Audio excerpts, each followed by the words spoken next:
आपके पूर्व प्रत्याशी जुदेव साहब, हिंदुस्तान की उज्जवल सभा के कौमी जनरल सेक्रेटरी छोटे भाई आफ्ताब खान साहब, और आज जिसको आपने अपने दूल्हा की तरह जिसका इस्तेमाल किया है, मेरा छोटा भाई और आप सबकी आंखों का तारा धीरेन्द्र यादव साहब। बहुत सारी तादाद में बैठी हुई बहने, दोस्तों, मुझसे पहले समाजवादी पार्टी का पैगाम मेरे साथियों ने आप तक पहुंचाया। मुझे भी हुक्म हुआ है जो सवाल मेरे सीने में जलते हैं वो आपके बीच रखूं। दोस्तों,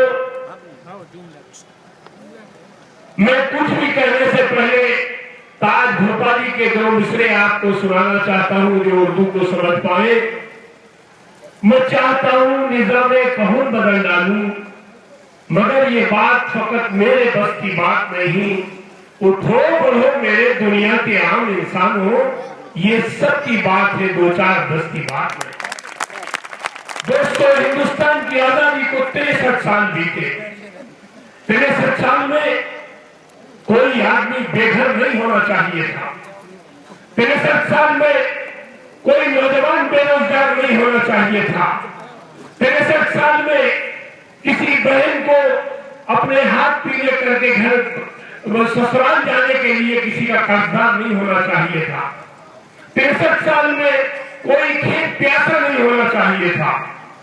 63 साल में गंदा पानी से पीने से आदमी को मरना नहीं चाहिए था।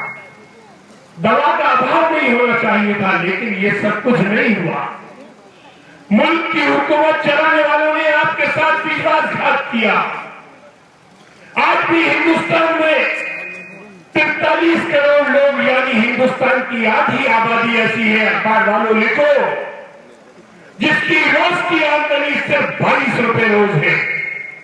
और मैं इस मुल्क में उन खानदानों को और उन घरों को जानता हूं जिनका कुत्ता एक दिन में 28 रुपए से ज्यादा खाता है। अगर 63 साल की आजादी के बाद भी इंसान की कीमत कुत्ते से कम है, तो यहां खड़े हुए लोगों, तुम सोचो तुमने क्या खोया और क्या पाया है। मैं आपसे जानना चाहता हूं दोस्तों, आज आपने धीरेन्द्र यादव का जिस तरह स्वागत किया, वो मोहब्बत से हमें राजनीतिक गुरु कहता है। मेरे दोस्त का बेटा है, मेरे दोस्त का बेटा है। मैं मुबारकबाद देता हूं उसके बाप को। धन्य है वो माता जिसने ऐसा खूबसूरत, ऐसा बेहतरीन नौजवान परवरिश किया जिसके दिल में मोहब्बत से लबरेज दिल धड़कता है, और जिसकी लोकप्रियता और मकबूलियत देख के मैं अभिभूत हो चुका था। लेकिन धीरेन्द्र कहना चाहता हूं कि आज तुम्हारे सर पे जो कौमी सेक्रेटरी का ताज रखा है, आज तुम पे माननीय मुलायम सिंह यादव जी, अखिलेश यादव जी, रामगोपाल यादव जी, आजम खान साहब ने जो विश्वास किया है, आज तुम्हें संजय लाटर ने जो नियुक्ति पत्र दिया है, वो सिर्फ खुशियों के लिए नहीं है, बल्कि वो कांटों का ताज है।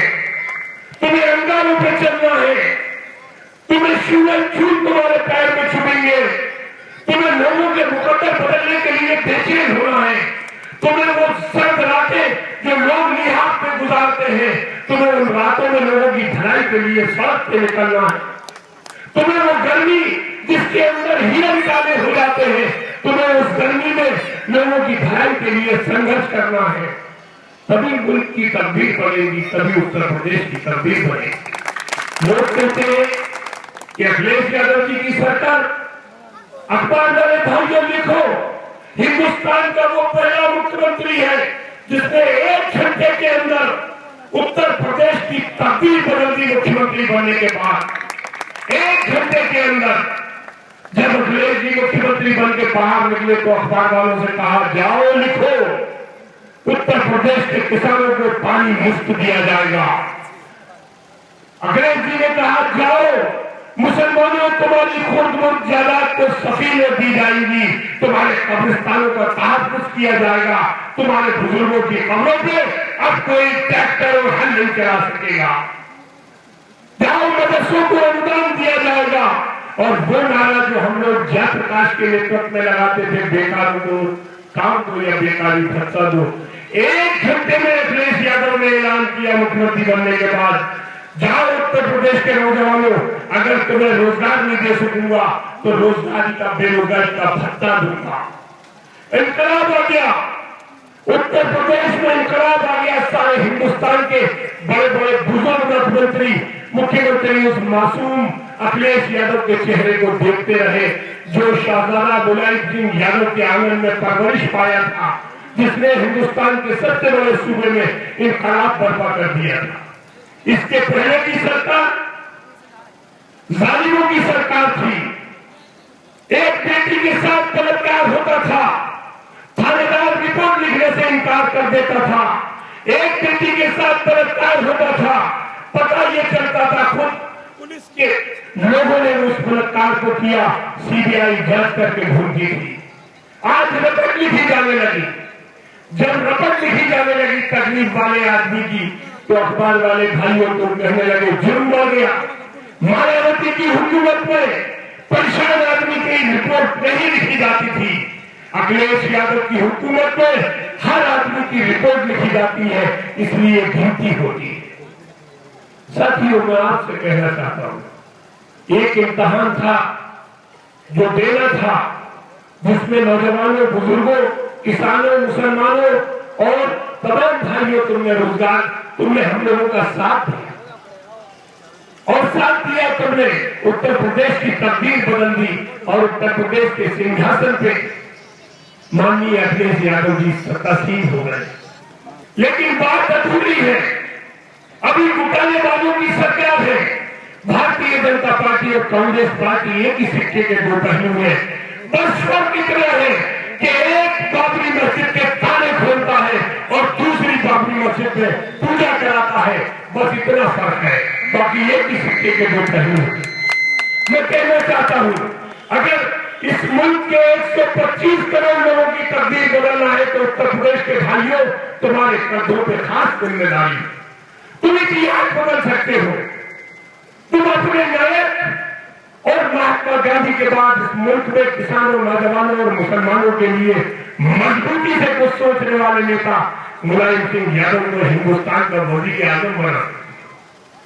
और वो दिन कमजोर लोगों के लिए ईद और दीपावली का दिन होगा, जिस दिन मुलायम सिंह यादव लाल किले की प्राचीन दीवार से हिंदुस्तान की आवाज को संबोधित करेंगे।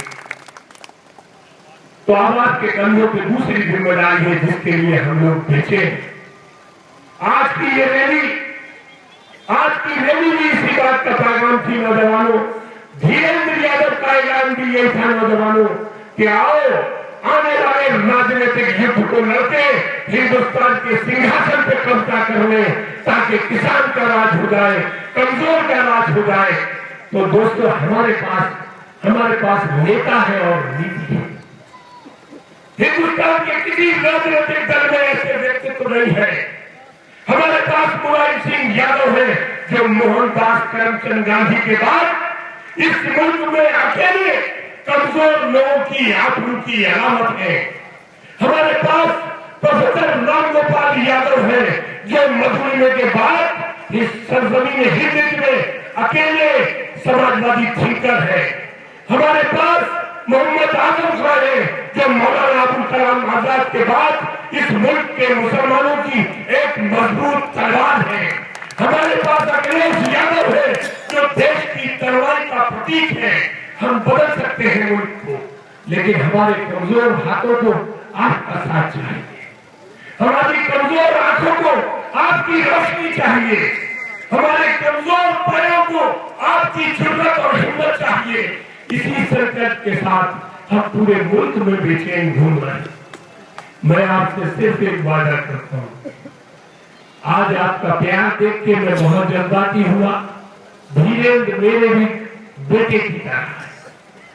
मैं आपको ये ऐलान करके जाता हूं कि धीरेन्द्र का एक घर जो आर्थिक तौर पे मुलायम सिंह यादव जी ने मुझे दिया हुआ है दिल्ली में 16 फिरोज शाह रोड, वो आपका घर होगा। आज कभी भी के साथ ये सोच के आ सकते हैं कि ये सांसद मुनव्वर सलीम का घर नहीं है, बल्कि आपका अपना निवास स्थान है। इस उम्मीद के साथ कि आपका ये प्यार परिवर्तन